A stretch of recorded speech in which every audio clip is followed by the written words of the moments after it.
The Alabama Booksmith presents Author Spotlight. Because every book in our store is signed, our wall of fame displays a breathtaking array of writers and signatures. Close-up shots reveal giants of literature, acclaimed historians, stars of stage and screen, our nation's leaders, famous sports heroes, and thousands of other esteemed authors.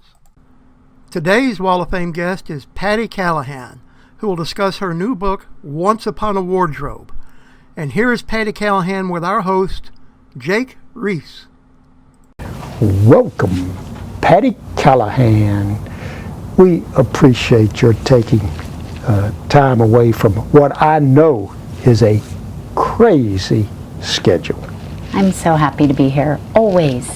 Well, there's so much about Once Upon a Wardrobe we want to ask you, and so much our viewers want to know. So forgive our real quick introduction. We assume that all readers are aware of your Book of the Year honors, the Harper Lee Award, almost 20 bestsellers, and so forth and so on and so on.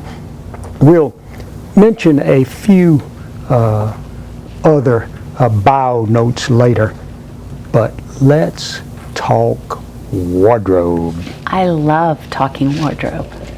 As frequently is the case with your books, and I love this, the story behind the story is fascinating. What was the spark that prompted this one? I think it was a few sparks, and I think it was simmering in the back of my mind for a while, because when it finally burst forth, I realized that the seeds of it were already there. I think it first started when I was doing my research for Becoming Mrs. Lewis, and I saw all these little hints, breadcrumbs, things about C.S. Lewis's life that I could see in Narnia. And as an author, I get asked a question all the time, which is similar to what you just asked. Where do you get your idea? Where do ideas come from? How do you decide what to write about? And in many ways, it's an unanswerable question. In many ways, it's mysterious, a little bit numinous, a little bit out of my control. And so we come up with answers, and we talk about the things in our life, or we talk about things we have done, or something we've experienced that might have worked our way into a novel, but you can't ever fully say. And there are loads of books out there about Narnia, about what people think he was doing, what people think Lewis was thinking, what they think Lewis was trying to say, but he never said any of that. And as I started wondering, where did Narnia come from, and seeing these breadcrumbs from his life, I thought it would be much more interesting to answer that question in a story than in a list. Well, it's I have read all of your books, and speaking as a bookseller now, I anticipate that this one will blast all records for your books. I think you have rose-colored glasses, but thank you. I hope so. No, it's just it's special. Thank you. As the book itself, give our viewers a quick synopsis of the story. Absolutely. So the year is 1950. It is England, Worcester, England, and Oxford, England. It is October. It is cold. It is snowy. There is an 8-year-old boy named George who lives with his family in a small cottage in Worcester. He has a sister who is 17, and she is a student at Oxford University at Somerset College. She is a genius, a math and physics genius. She believes the world is held together by equations and logic. George, on the other hand, is a reader, and a new book burst onto the scene in October of 1950. A book called The Lion, the Witch, and the Wardrobe. Nobody knew there would be a 7-part series. Nobody knew Narnia would go on. It was the first book. It was October of 1950. George loves this book. He reads it over and over. He hides in the wardrobe in his bedroom. And when his sister comes home for the weekend, he tells her about it. And he says, I know that the professor, the man who wrote this book, teaches at your university.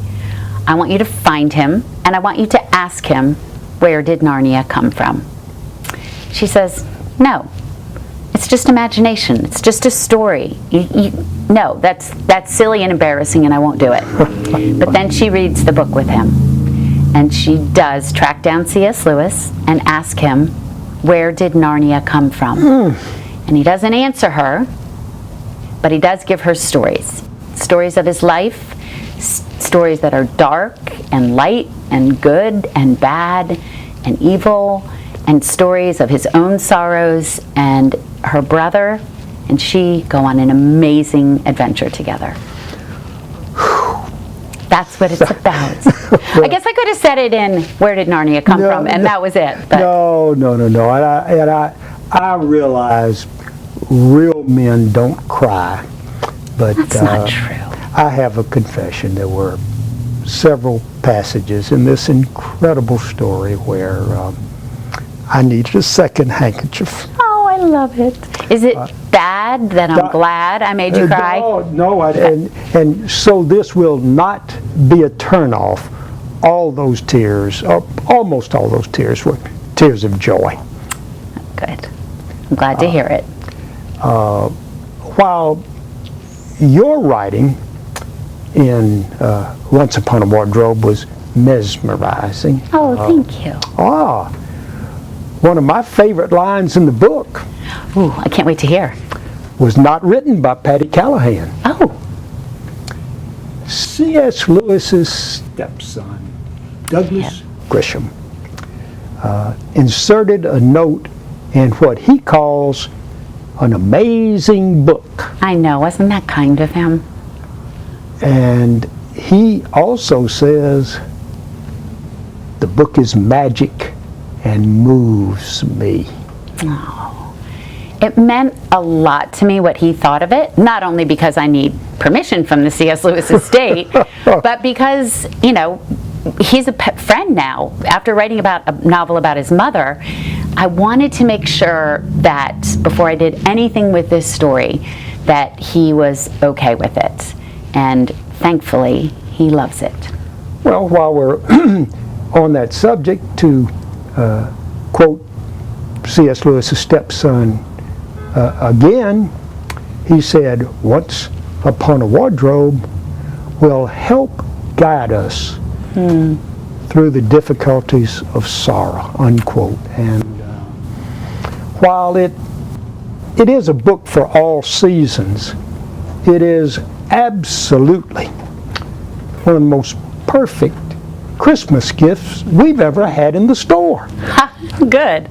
So, in addition to reading this sensational book yourself and finding a special place in your library to keep it, we're going to help make it this season's #1 gift.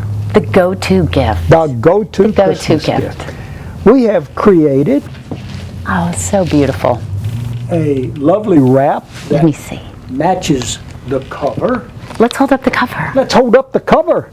This is the cover. Look at that, Jake. You're kind of a magic maker. Well, it's just an incredible gift to You're a magic around maker. for all the folks who bring you a gift and you forgot to get them one.